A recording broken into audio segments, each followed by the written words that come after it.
All right, gang, let's get started. Good morning, good morning. Well, it's good to see some of your smiling faces. I can't see all of them, so it's not that if I saw your face, wouldn't be good to see. It's just some of you, I don't see your faces. But I see Max there and Alma. Good morning, Alma. It's good to see that you're on the call. Gabby, Mark, and Andy and Steph, good to have you on the call as well, and a lot of others. So we don't have time to list everybody, but good morning. I'm glad you're here. So got a quick message here I want to share with you. Probably one of the most important ones. It's certainly a message that if you're a vet, you've heard before. In fact, I just had this conversation with Andy and Steph. So Andy and Steph, this is going to be a review of what you and I talked about last week. But let's start first of all with this question, because I think it's an important one. Who would you rather work with? The people whose like, trust, and respect that you have, in other words, those you have influence over, or those people whose trust and respect you don't currently have? And I guess it's a rhetorical question because you can't really respond unless you respond through the chat. But who would you rather work with? The people whose like, trust, and respect you have, or the people whose like, trust, and respect you don't have yet? And of course, the answer is obvious. You want to work with people whose trust you already have, where they like you, they respect you, where there's already rapport. Now, the question is, why? Why would you want to work with people where there's already like, trust, and respect? And I know that seems like an obvious question to ask that has an obvious answer, but the answer is because it's easier and it's more fun. It's a lot easier and it's a lot more fun in the business of real estate to work with people who like, trust, and respect you. And the people who by default like, trust, and respect you are the people you already know. And what is interesting is, guys and gals, over the years, I have watched agents who've been in the business for decades who don't do effectively or successfully what we're going to talk about this morning. And it's the reason we're going to have this conversation, because whether you're brand new in the business, you've been doing it a couple of years, or you're a vet, if you're not doing this, or if there's room for improvement, this is a critical conversation, because I cannot think of anything that would cause more brain damage in the business of real estate than every day to wake up after 10, 15, 20, 30 years in the business, because I've watched agents do this. I know agents in the business who after 10, 15, 20, 30 years have to start every day from zero and wonder about, okay, now where am I going to get my next transaction? To me, that makes zero sense. See, what it tells me is that they didn't treat their career in real estate as a business. They treated it as a job, and a job that wasn't very well done.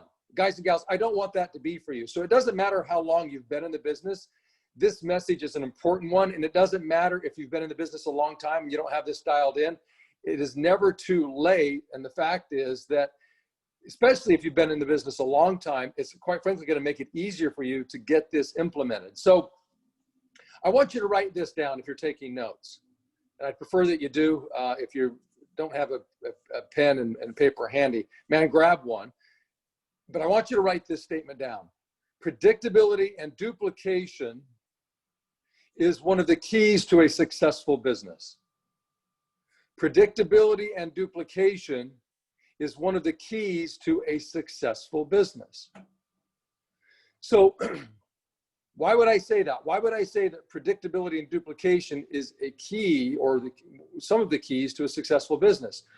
Well, the reason is, if you look at it, that any business, I mean, McDonald's is a great example. McDonald's has predictability and duplication of process, and therefore they give you predictability and duplication of experience. It's critical.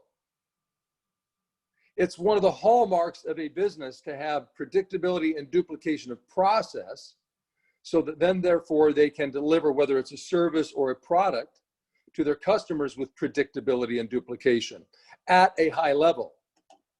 See, there are a lot of businesses that deliver with predictability and duplication a service or a product, but it isn't a very high quality product. So you can get predictability and duplication. The problem is, or the difference rather is going to be what I call the formula that's used, or the system, or the protocol. So the conversation we're going to have this morning is about the system or the protocol that you are using in your business, particularly as it relates to the people who already like, trust, and respect you. It's a critical conversation. So if I said to you 12 times 12, what would you say? And for those of you who memorized your multiplication tables when you were in 3rd or 4th grade or whatever it was that we did it, so yeah, Ellen says 144. That is correct. It's 144. Now the question is, how did you know that? And how do we know that? Well, because we know the formula. So see, if I said 9 times 9, somebody would say what? You'd say, well, I don't know, let me get my calculator. Or if you knew the multiplication tables, you would say 81, I believe, is what it is. So yes, Ellen, again, yes, it's memorization, right? We memorize a protocol or a formula, and then we use it, we rely upon it consistently so that it gives us the results that we want. See, if I said to you 6,772 times 10,560, what is the answer? And you would say to me, hold on, repeat those numbers as I put them in my calculator, or you would say, repeat them to me so I can write them down, and then I'm going to use the formula and I'm going to get the answer. And either way you could do it. But the bottom line is that there is a formula that's used to get the correct answer. And with predictability and duplication, you can get the right answer. Now, can you do longhand a multiplication problem and get the wrong answer? And of course, the answer to that question is yes, because sometimes we don't use formulas correctly. We make mistakes. See, if a formula is true, it will give you the true and correct answer every time. The variable is going to be us. We tend to make mistakes. And the mistake that I see most real estate agents doing in this is that they don't have a formulaic approach. It's hit and miss. They try something for a little while and it doesn't work, so they move on to something else. Guys and gals, that is disastrous in the business of real estate. It doesn't work in any business, especially real estate. Real estate is a business that absolutely requires that you be consistent in your conduct, in your actions, that you have a formulaic or a systematic approach to what it is that you do. It's only if you want to produce at a very high level consistently, year after year after year after year. I mean, I want you to think about this. As you look at other agents who are highly successful in the business and you wonder, how is it that they're doing that? What are they doing that's different than what I'm doing? I'm here to tell you that at their core, their approach is formulaic, it's systematic. That's what they're doing. Whatever it is that they do it consistently, day after day after day after day. And because they do it consistently day after day after day, they build momentum. And with that momentum, it's like the old saying that in the good book, you reap what you sow. Well, I believe that you're going to reap more than you sow. See, if you planted the apple seed and you tended to it, you watered it and you fertilized it, over time, what's going to happen? Well, a seedling's going to sprout. Eventually, it's going to become a young tree and then eventually a mature tree. And in the process, it's going to bear an apple. No, it's not going to bear an apple. It's going to bear apples. In fact, bushels and bushels, hundreds of bushels, maybe thousands over the course of the lifetime of this tree from planting one seed. See, I call that momentum. In real estate, you can have the same thing. I watch agents who've been in the business for 10, 15, 20, 30 years, and they get all of their business through this systematic formulaic approach. Guys and gals, I can't imagine being in the business of real estate for 10, 15, 20, 30 years and having to figure out every day where I'm going to find my business. If you're interested in having a business, truly a business, where when you wake up, there's a systematic approach to it where you do certain things, and as a result of that, with predictability and duplication, you get the outcomes that you want. In other words, leads, clients, and closed transactions, then pay attention to this approach. It's extremely critical. Now, for those of you who don't already know what I'm talking about working with your sphere of influence. Guys and gals, it's critical. There are cores to this business. We could talk about cornerstones. I believe that the cornerstone of a successful business in real estate is based upon prospecting people you already know. In other words, working with your sphere of influence. If you will start doing that to a greater degree, whether you're doing it now or not at all, if you'll start doing it to a greater degree and follow what it is that we're going to talk about this morning, I promise you that over time, if you will invest in it, that you're going to, like that seed that you plant, you're going to reap more than you sow. In fact, I promise you that if you'll do it the right way over the course of 10, 15, 20 years, it will make you a multimillionaire, because I know agents who are multimillionaires as a result of this. I can tell you that I, as a result of working my sphere of influence, became a multimillionaire, working with my sphere of influence. And the crazy thing is this: the amount of time that it takes to work with your sphere of influence versus the people you don't know is amazingly less. It takes less effort to work with the people you already know, because you already have that rapport, the like, the trust, and respect. And so usually it's not a conversation about, are we going to use you? It's usually a conversation about, how can you help us? This is what we're trying to accomplish. Let's go. Help us. Saves a lot of time. All it is about maintaining relationships. So I want you to write this down. I need to have the business maturity to respect the relationships. I'm going to repeat that. I need to have the business maturity to respect the relationships. It's really critical. I use those two concepts, business maturity and respect the relationships, because that's really what has to happen. You have to have the business maturity. In other words, have a systematic approach, a formulaic approach, to demonstrate to the people you already know that you respect the relationships. One of the critical things that I see with agents is when they don't want to call their sphere of influence, it's usually because they don't feel connected, or they feel like they are going to be bothering them. How many of you feel that way? Like, well, I don't want to bother them because I feel like I'm asking for a favor. And if I call them, they're going to feel like I'm just trying to sell them something. No, it's the wrong approach. It's the wrong approach here, and it's the wrong approach literally, physically, because we're not calling them up and necessarily asking for a favor. See, guys and gals, you're professionals and you offer value. You can offer a service to them. You're there for them when they need you, just like your dentist or your doctor. How many of you have a dentist who will send out to you a yearly or every 6 month or a quarterly reminder to come in and get your teeth cleaned, for example? Or how about your doctor who will send you a yearly reminder, hey, we haven't seen you for your annual physical? See, I have professionals in those professions who do that with me, and I like it. See, I respect the fact that they are reminding me that, oh yeah, I need to go in to make sure I get my teeth clean because I get busy. It's really critical, guys and gals, that we have the business maturity to respect the relationships, and that we're proactive in reaching out to people rather than expecting that they're going to reach out to us. And I'm going to share with you a really fun story here in a minute about that, because it's critical that we do it, that we reach out to people proactively, but it's also critical that we do it in the right way so that we get the results that we want. And I'll share more with you about that in just a second. But I want to give you the formula, just like 12 times 12 is 144. I want to give you the formula in real estate as it relates to working with your sphere of influence, that if you'll follow it, you'll get predictability and duplication to a high level over time in order to close on 25, 30, 40, 50, 60, 70 or more transactions if you'll simply follow this formula.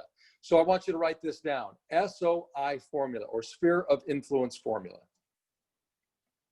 I want you to write it down because I want you to go back and I want you to make certain that if you're not doing this, that you're filling in the blanks in your approach, or if you are doing it, tightening the screws, so to speak, and making certain that you're improving the approach in any areas that you may need to do that. So SOI formula. What is the SOI formula? Well, number one, it's only put people you know into an Excel spreadsheet. So what I want you to do is take a look at all the people you know, whether it's your neighborhood, your past co-workers, your friends, your family, civics groups, church groups, anybody that you know, I want you to put them into an Excel spreadsheet. Now, the caveat there is only people you know. So here's the standard that I use, and this was the standard that I used for my sphere of influence, that when I was in the business, it was, I remember the number 387, the last number that I recall. Of course, that number's dynamic, it changes, but the last number I recall, it was 387. And how I remember that, I don't know, but it was 387. In order for somebody to be in my sphere of influence, they had to pass this test. If you were to call anyone up in my sphere of influence and say, hey, do you know John Ciet? If they paused and said, name sounds familiar, but I don't know, they didn't belong in my sphere of influence. They have to absolutely know who you are. And for some of you might say, well, if that's the standard, I'm not going to have a lot of people in my sphere. I'm certainly not going to have 387. And my answer to you is that's okay, because this is called the sphere of influence and not the phone book. See, if you want to prospect the phone book, if you want to stay in touch with the phone book, then just do that.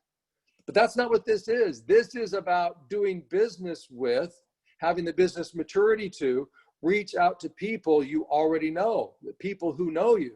So step number one in the formula is to create a spreadsheet in Excel of people who absolutely know you. They have to pass that test. If I, as a stranger, called them up and said, do you know Mark Smith?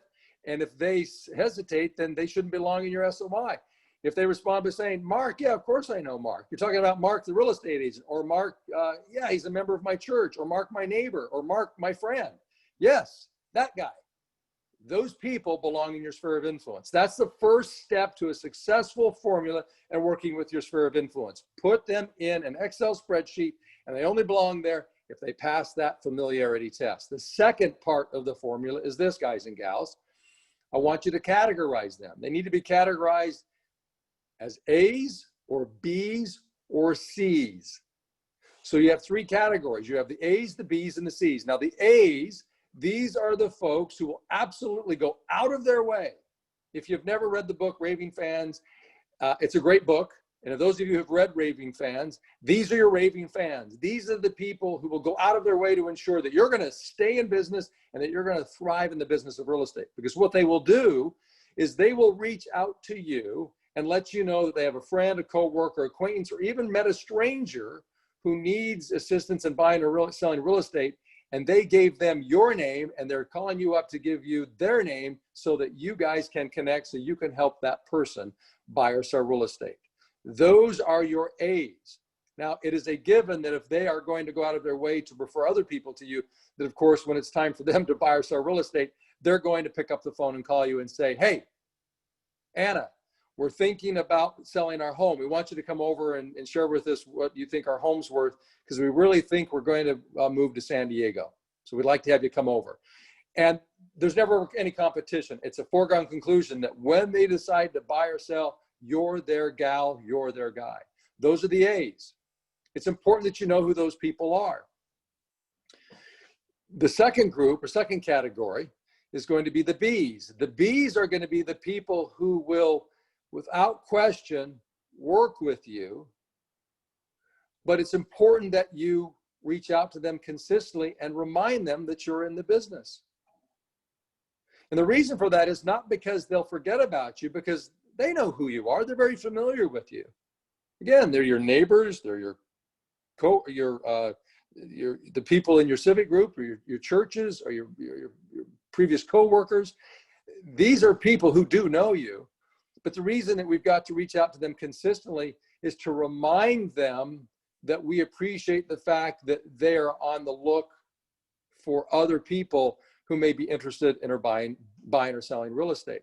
So unlike your A's, these people aren't necessarily going to go out of their way to pick up the phone and call you and say, hey, Gabby, I've got this coworker who's interested in selling their home. See, what will happen with this person is that you're going to have to call them and say, hey, this is John. I was just checking in with you, see how you're doing. And oh, by the way, do you happen to know anybody who's interested in buying or selling real estate? And they say, oh yeah, I was talking to my coworker the other day and they mentioned it. I'm so glad that you called me to remind me about that. This is their name, but I will give them your information so you guys can talk. See, that's normally the conversation with the people in the B category. They don't necessarily go out of their way proactively to hand you the lead, but if you call them, they're happy to give you the lead or to make certain that they're referring the person to you. Hopefully that makes sense. And then the last category of the 3 categories are the C's. I consider these people on probation. These people are either going out or they're moving up. My job is to either move them out of my sphere of influence or to move them up to a B and eventually get them to an A. And my B's, my job is to eventually get them to A's. The ideal SOI is to have the vast majority of the people be A's, of course.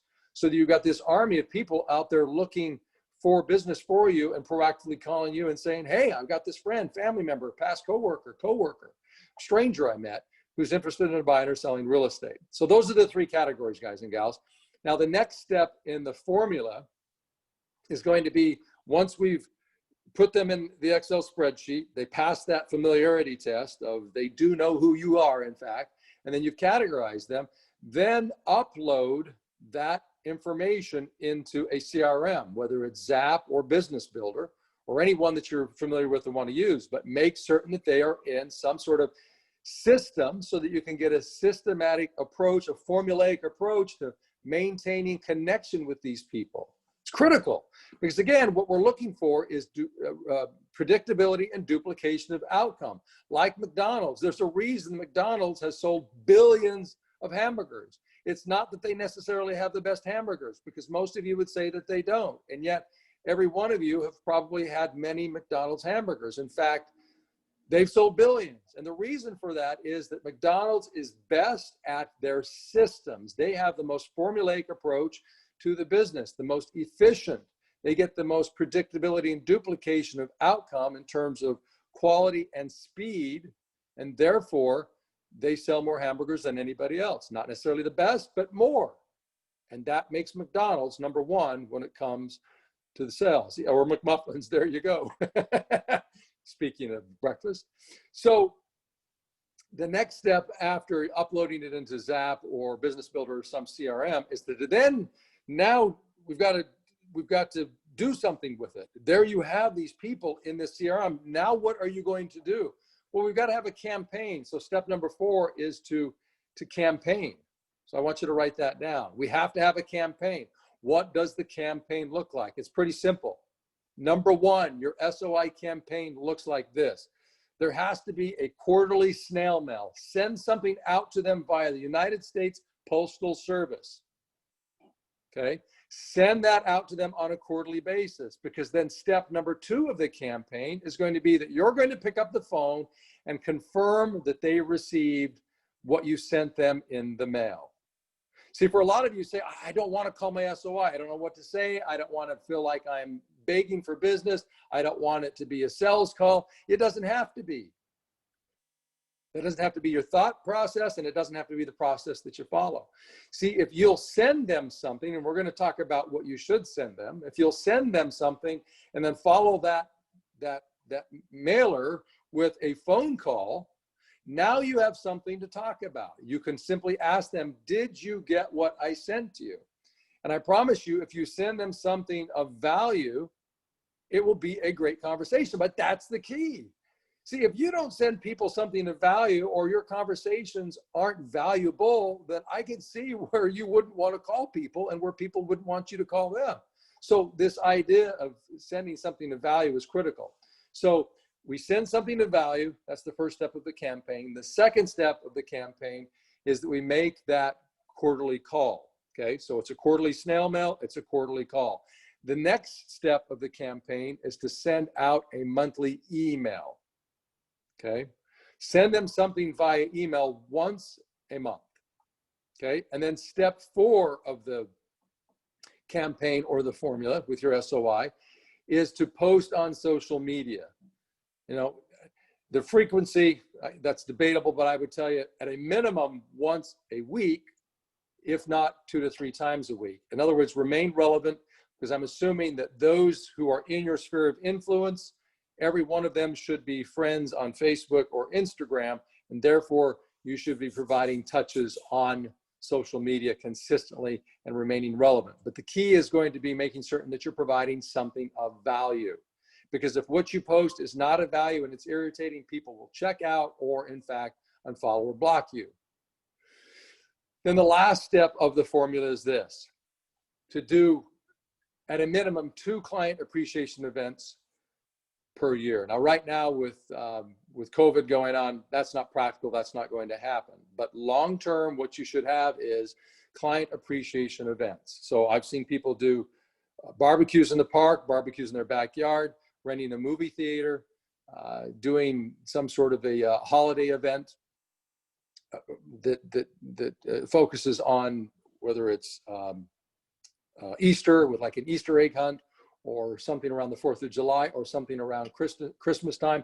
Doesn't matter, but identifying a couple of events that you can do with your sphere of influence to basically thank them, to recognize them for their support, what they've done to help you with your business, whether it's referrals or the business that they have done directly with you with their personal real estate needs. Now, guys and gals, the linchpin to all of this is going to be what we're going to talk about next, because you can have this formula, but if you don't have the right input to the formula, it's not going to work. Because see, if I send out something via snail mail that isn't of value, and I make a phone call that isn't centered around something of value, and I make a monthly email that isn't of value, and I post things on social media that isn't of value, and then I have a couple of client appreciation events, the bottom line is I have a formula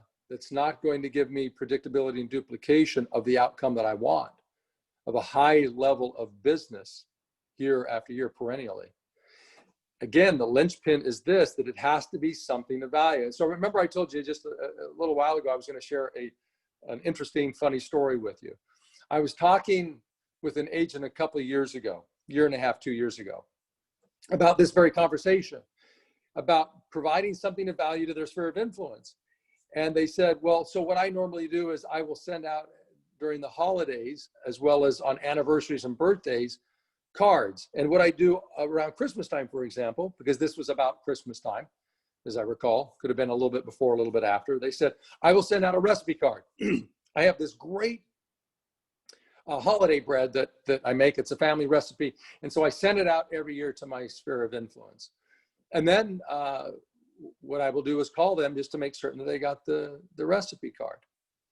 Now, keep in mind, they're sharing this with me because I had shared this concept with them of providing something of value. And they said, oh my heavens, I've got to share this story with you. So they were following this protocol, of sending something out, but this is what they were sending out was the recipe card. So they happened to call one particular past client that they knew very well, and that past client knew them very well. And she called him up and said, hey, Jane, this is Susan, just calling to check and see if you got that recipe card I sent. And she said, no, I didn't get it. And she said, would you mind sending it to me? Because I'd like it. And the agent said, well, of course, I'll send it out to you. And the client said, well, but before you do, let me make certain that you've got my new address because we moved recently.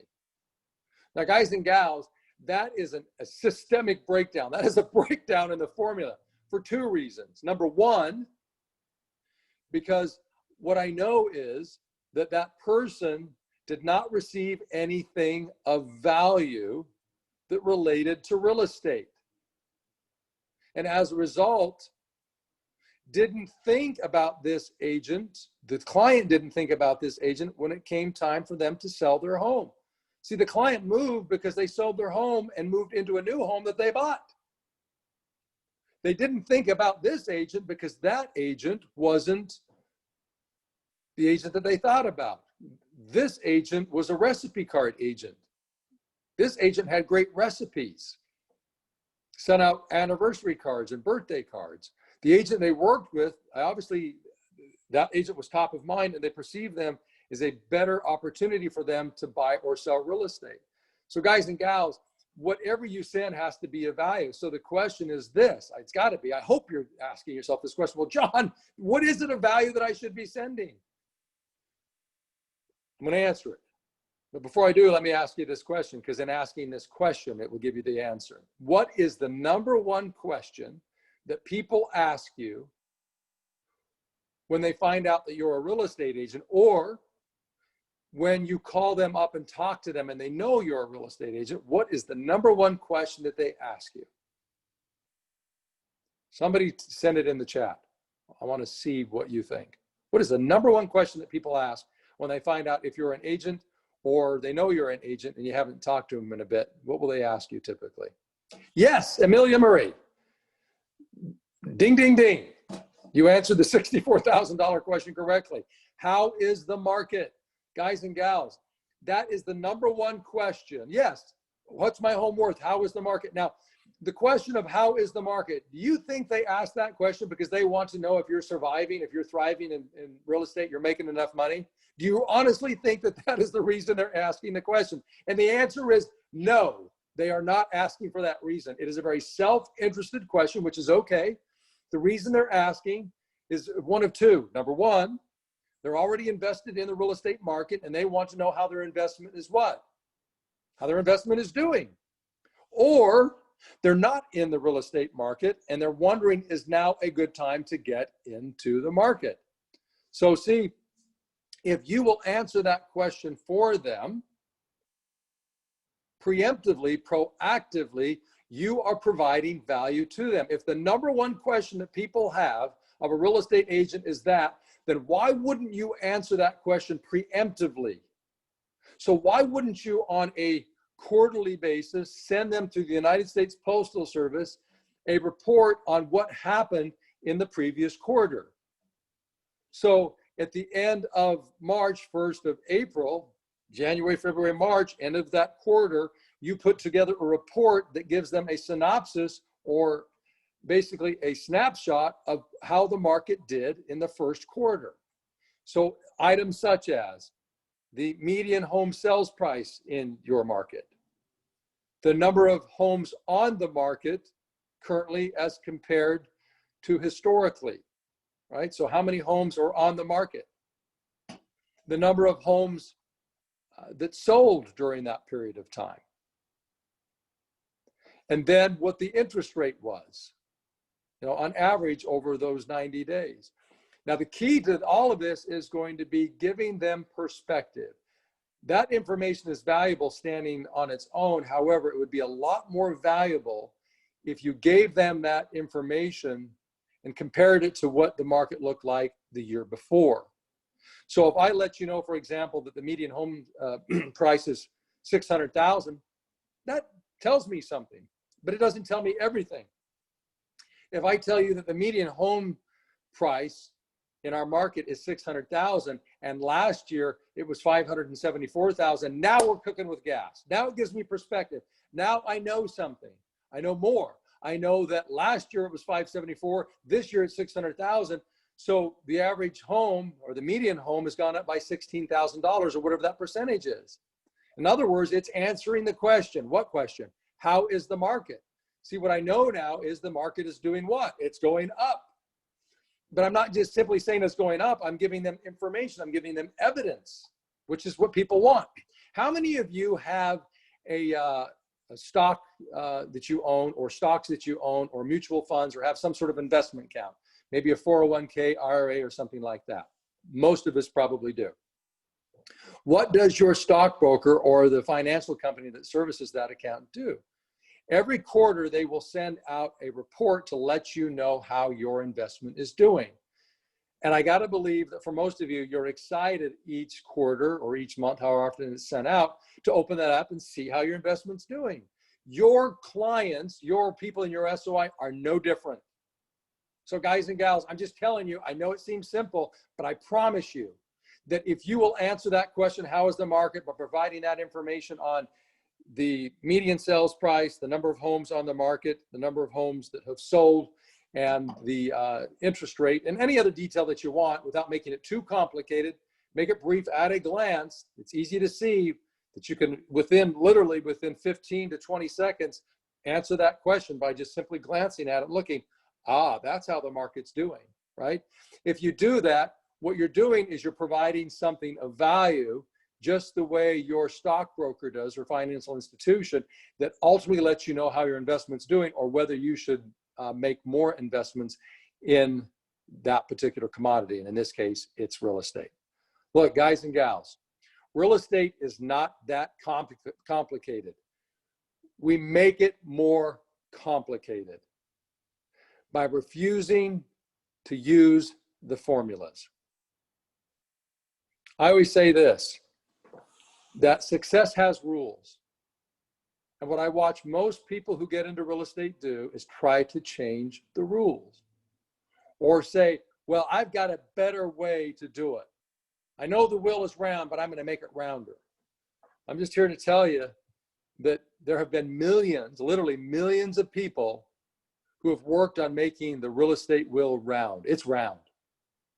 And if you will just simply take this formula and use it correctly, over time, it will give you the right results. It will give you the right results with predictability and duplication so that, like McDonald's, you can sell a high volume of your product, or in this case, your service.